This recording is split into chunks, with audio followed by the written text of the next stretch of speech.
Good afternoon all. A warm welcome to you on this very cold day in Pretoria. This is the 8th webinar in our Changemakers series. Today our focus shifts to the individual changemaker, how to remain effective in a time of crisis. So I'm Joseph Meiberg, owner and founder of the Time Factory, the author of 2 coaching books. My aim is to make you a better leader, and I firmly believe that leaders model ongoing learning.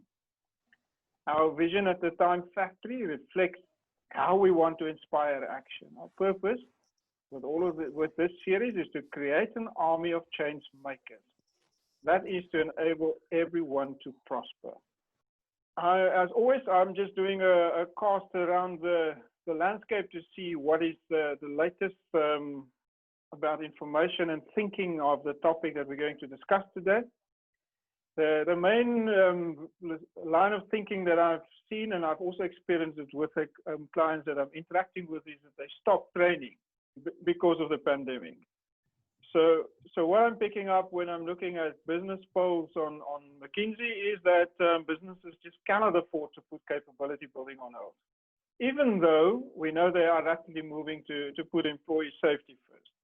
So learning leaders have a couple of tactical steps they can consider. There are digital virtual learning platforms, and then we picked up 6 best practices found in various businesses in the environment we are in now. So they establish a learning response team, similar to your COVID response team, whilst you also protecting employees during in-person sessions.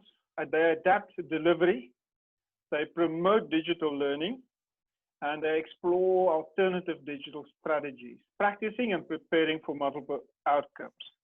A main takeaway was that the 4th Industrial Revolution has just been sped up as a result of the pandemic. So we are going to face more and more change, and the need for learning is therefore just becoming bigger and bigger. Okay, so here I've just put a little picture on so that you can reflect on alternatives to classroom learning. And always remember, you can contact me to explore the benefits of using Mural for superior learning experiences. That last portion there, whiteboards and content.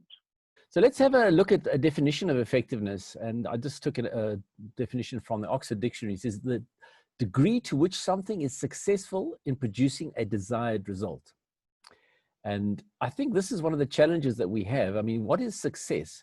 Because success for someone like Mother Teresa would be totally different for success like someone like Bill Gates. You know, do you measure it in money? Do you measure it in what you do?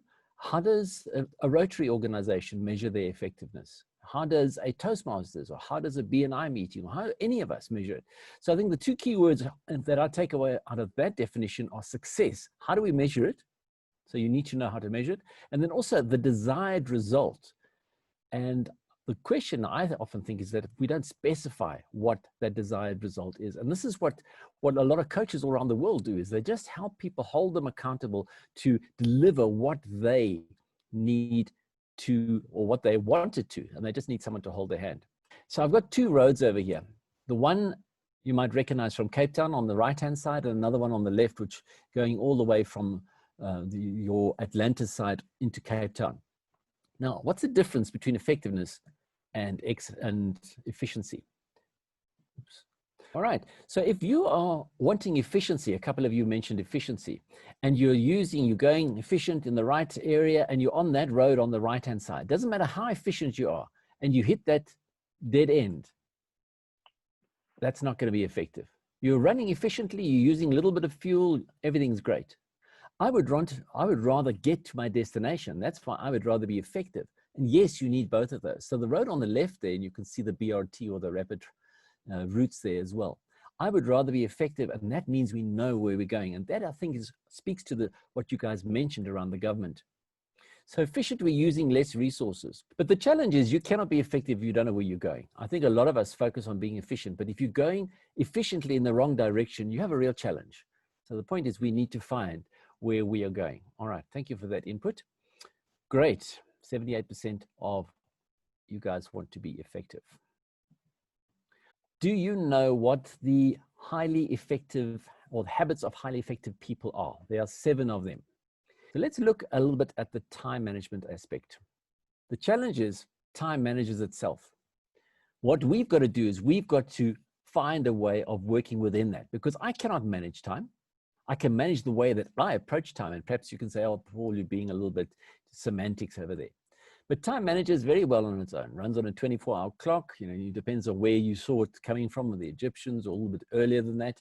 But time manages very well on its own.